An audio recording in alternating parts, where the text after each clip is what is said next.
Well, joining me in the studio to discuss this story in more depth are the news analyst Joseph Danquah and the social commentator Dorcas Gwata. Guys, thanks for coming in. Dorcas, opposition parties and activists are saying that the president running for a third term would be unconstitutional, but a Burundi court has said otherwise. Who do you think's in the right here? The citizen.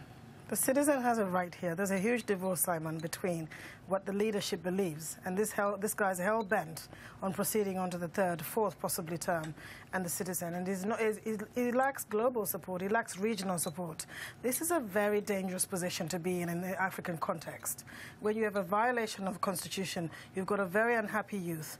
You've got economy that is almost crippled. The reason why the youth is demonstrating against him is that he hasn't fed back to the community. So very, very dangerous position to be in. And if he proceeds with his agenda, we're riding into very dangerous territory. Yeah, Joseph, more violence today. This can't continue, can it? Something needs to give. Yes, something has to give. I mean, he's a former rebel leader who took troops into the bush and fought against a government which he claimed to have been in a dictatorship. Now you've come into power, served your 2 terms, and he's saying the first one was by universal suffrage. That doesn't make sense. And I believe strongly that this conflict now has moved from the ethnic to the political, because you've always had ethnic problems in terms of the Tutsis against the Hutus. But now this is a general populace rising against an illegitimate stance taken by a man who is said to have had democratic credentials, which now he's failing to deliver. Yeah, this Burundi court ruling, is the court in the back pocket here of the president? Could be riding in favour of trying to favour the president, but we've got a very serious backdrop here, Simon. You do have a very strong ethnic conflict, and it raises the risk factors in terms of conflict. So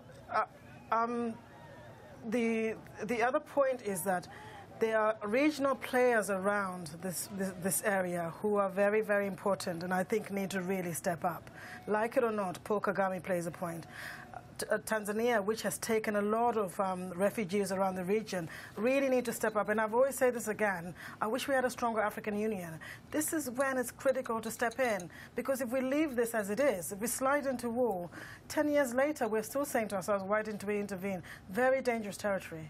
Yeah, absolutely. And it could be refugees that almost kickstart those countries into doing something. Yes. We've learned that approximately 40,000 people have fled the country so far.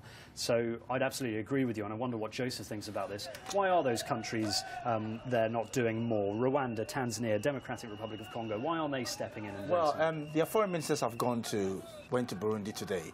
Apparently they were taken from the capital to the countryside where the president is presently residing. He's not in the capital.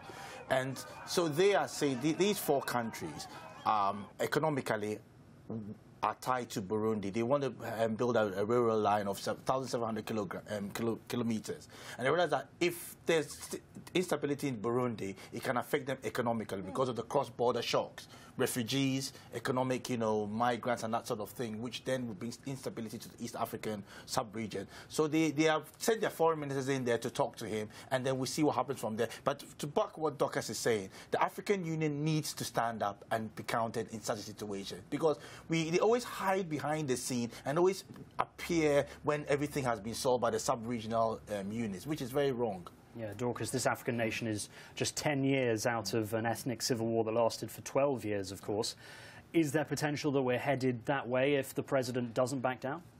It's a very small country, which is so much potential as many African countries are, but also very, very fragile. This is very, very, very difficult position to be in.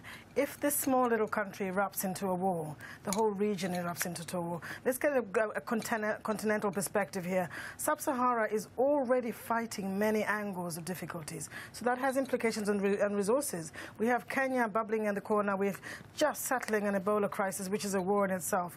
So this has implications on resources. And I absolutely take Joseph's point. If we as Africans don't take our own problems seriously, we shouldn't expect the global community to just jump to them. Yeah, Joseph, just to play devil's advocate for a second, is there anything in the truth that the president says that he's the only answer to ending political instability? Is there anything to say for the fact that the current incumbent would be more stable if he were to stay in power, because, you know, he's had all the structure and the stability around it so far. Is there anything to be said that a new person in a new political party would just bring more instability? No, I think he's the cause of the problem now. Because if he abides by the two-term mandate given to him, a new person will come in and then the system evolves and the institutions become strengthened. Power in a country shouldn't be vested in an individual, but should be vested within the institutions. And if you make the weaken institutions, then the country can cripple and crumble under, you know, such protests and instability. So I think he is the problem. He should let the system move on. He should let elections go on without him, because he served his 2 terms, and let the country move on. Because the country had a civil war, 300,000 people died, 300,000 people died, many people were displaced, and there's immense poverty. 80% of the people live under poverty. 57% of children are malnutritioned, and it's bad. And they had the highest index of hunger index last year, which was they were the most impoverished. So let's look at it. He should put the country first rather than seek political power. And Simon, remember we had the Ivory Coast situation some years ago. Yeah. This is a conflict in which 2 presidents could not agree.